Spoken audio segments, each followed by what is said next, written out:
Hello दोस्तों, स्वागत है आपका एक और नए धमाकेदार वीडियो में। दोस्तों, आज की इस वीडियो में हम लोग जैन धर्म के बारे में जानेंगे कि जैन धर्म में कितने तीर्थंकर हुए, जैन धर्म का निर्माण कैसे हुआ, जैन धर्म में कब कौन कौन से तीर्थंकर हुए, सबसे ज़रूरी क्या है। ये एग्ज़ाम पर्पस के लिए और रिवीजन के लिए वीडियो बनाया गया है, जिसमें आपको सभी चीज़ अच्छे तरीके से बताया जाएगा। कम समय में ज़्यादा से ज़्यादा नॉलेज देने का प्रयास करेंगे ताकि आप एग्ज़ाम में अच्छा परफॉर्मेंस कर सकें। इसमें महावीर स्वामी से जुड़े जीवन के कुछ रहस्य, त्रिरत्न, 5 महाव्रत जो अक्सर एग्ज़ाम में पूछे जाते हैं, सिर्फ और सिर्फ उसी को टारगेट करके ये वीडियो बनाया जा रहा है। चलिए वीडियो को स्टार्ट करते हैं। दोस्तों, जैन धर्म में तीर्थंकर, जैन धर्म में कुल 24 तीर्थंकर हुए हैं। तीर्थंकर का अर्थ होता है जो संसार सागर पार करने वाला घाट बनाते हैं। मतलब क्या कि जो पार घाट होता है ना, कहते हैं, बस वही, उन्हीं को तीर्थंकर कहा जाता है। दोस्तों, जैन धर्म के प्रथम तीर्थंकर ऋषभदेव थे, जो कि छुबाकू वंश के थे और ये उत्तर प्रदेश में रहते थे। इन्हें आदिनाथ भी कहा जाता था। इनका प्रतीक वृषभ, बैल माना जाता है। और दोस्तों, इसके बाद तो किसी भी तीर्थंकर के बारे में नहीं पूछा जाता है ज़्यादातर, और एक 23वें तीर्थंकर के बारे में पूछा जाता है, क्योंकि ये जैन धर्म के लिए काफ़ी ज़्यादा काम किए थे। इनका नाम पार्श्वनाथ है। ये भी चिबाकू वंश के थे और वाराणसी के रहने वाले थे और राजा अश्वसेन के पुत्र थे। इनका प्रतीक सर्प था। दोस्तों, ये शिक्षा दिए थे। पहला चतुर्थीयाम इनके शिक्षा को कहा जाता है। सत्य, अहिंसा, अस्तेय और अपरिहार्य।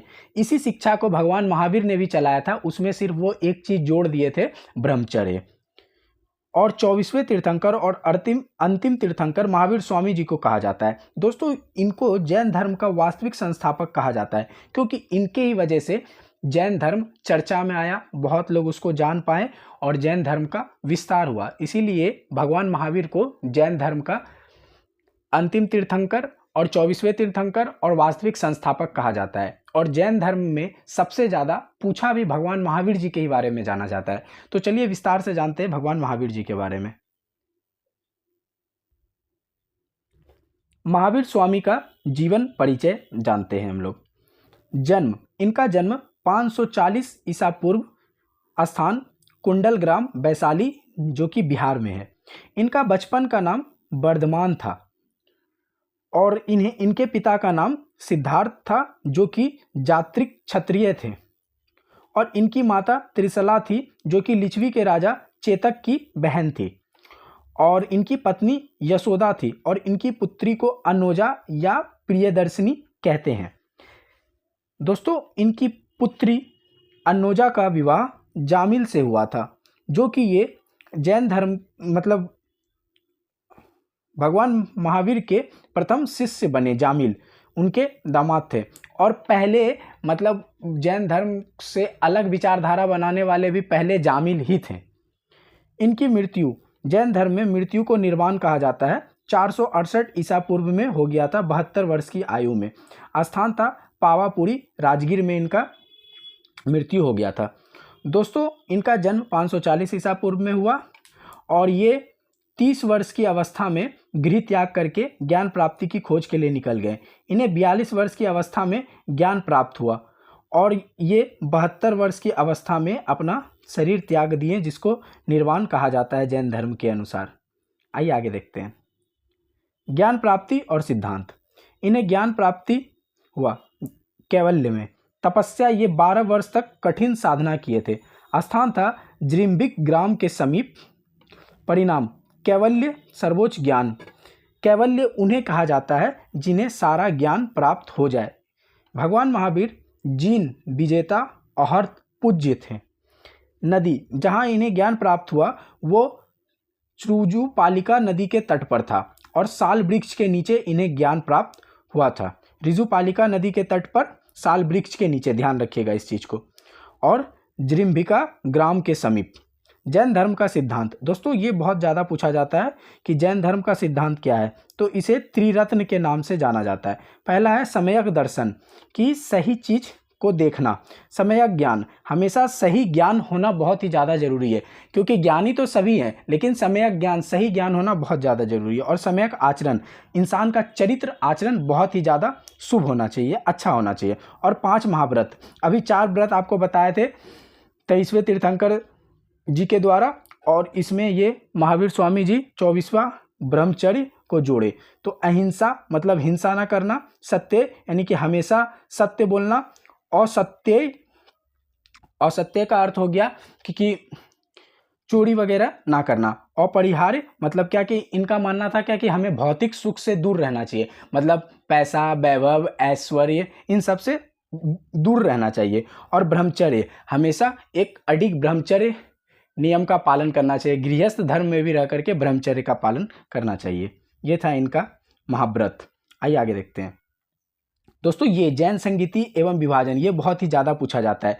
जैन संगीति मतलब क्या कि जैन धर्म के ग्रंथों को संग्रह करने के लिए जैन संगीति बनाया गया था। पहला जैन संगीति हुआ था 300 ईसा पूर्व में, ये पाटलिपुत्र में हुआ था और स्थूलभद्र के अध्यक्षता में हुआ था। स्थूलभद्र जो थे वो भगवान महावीर के बहुत ही मतलब करीबी शिष्य माने जाते थे, और इन्होंने जैन धर्म को 2 भागों में, इन्हीं के टाइम पे मतलब पहले संगीति के टाइम पे ही जैन धर्म का विभाजन भी शुरू हो चुका था, श्वेतांबर और दिगंबर में। स्थूलभद्र जी की अध्यक्षता में जो जैन संगीति हुई थी, इसमें 12 अंगों का संकलन किया गया था। द्वितीय संगीति 6वीं शताब्दी में हुआ था। बल्लभी गुजरात में हुआ था और क्षमाश्रवण की अध्यक्षता में हुआ था। इसमें जैन धर्म के ग्रंथों को अंतिम रूप दिया गया और लिपिबद्ध किया गया। दोस्तों, जैन धर्म का विभाजन, जैन धर्म के विभाजन की शुरुआत होती है कि जिस समय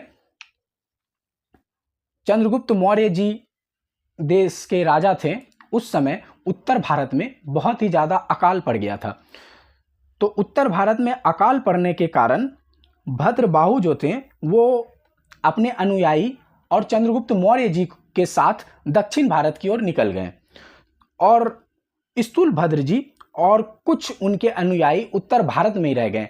तो अकाल पड़ने के कारण जैन धर्म का विभाजन हो गया। जैन धर्म का विभाजन हो गया और 12 वर्ष तक अकाल रहा। जब 12 वर्ष के बाद दक्षिण भारत से भद्रबाहु जी वापस आए, तो उस समय ये देखा गया कि स्थूलभद्र के निगरानी में जितने भी जैनी थे वो लोग सफ़ेद वस्त्र धारण करने लग गए थे, और दिगंबर, जिसे श्वेतांबर कहा गया, और भद्रबाहु जी के अनुयायी में जितने भी शिष्य थे वे पूर्णतः नग्न रहने लग गए थे। तो इसी जगह पर जैन धर्म और बौद्ध धर्म का विभाजन हो गया।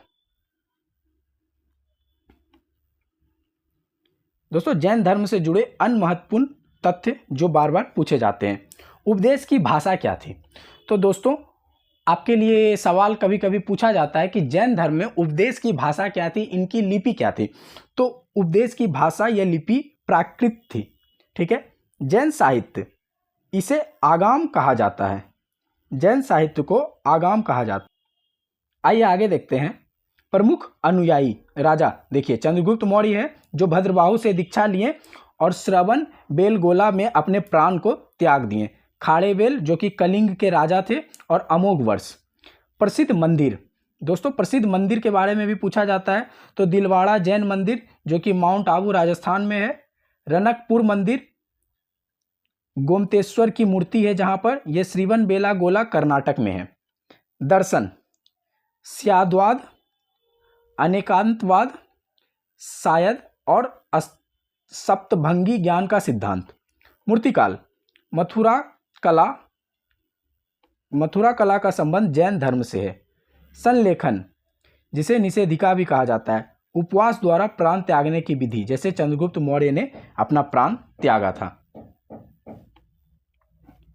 दोस्तों, जैन धर्म में महत्वपूर्ण प्रश्न जो आपके लिए है, आप कमेंट सेक्शन में जवाब दे सकते हैं। जैन धर्म के प्रथम तीर्थंकर कौन थे? यह है पहला प्रश्न जो कि आप हमें कमेंट करके बताइएगा। दूसरा प्रश्न, महावीर स्वामी को ज्ञान की प्राप्ति किस नदी के तट पर हुई थी? अभी हम आपको बताएं, इसको भी कमेंट में बताइएगा। और प्रथम जैन संगीति कहाँ आयोजित की गई थी? आप हमें कमेंट करके बताइएगा। आपका स्कोर क्या रहा, मतलब 3 क्वेश्चन जो हम पूछे उसका। आपको ये वीडियो कैसा लगा और आपको अगली टॉपिक किस चीज़ में पढ़ना है। दोस्तों ये रिवीजन पर्पस के लिए बनाया गया है, तो रिवीजन के तरीके से देखिए, एक बार देखिए, बार बार देखिए, और सिर्फ रिवीजन के लिए ये बनाया गया है ताकि आपका जो भी पढ़े हैं वो याद हो जाए और आपको आसानी से समझ में आए। मिलते हैं अगली वीडियो में।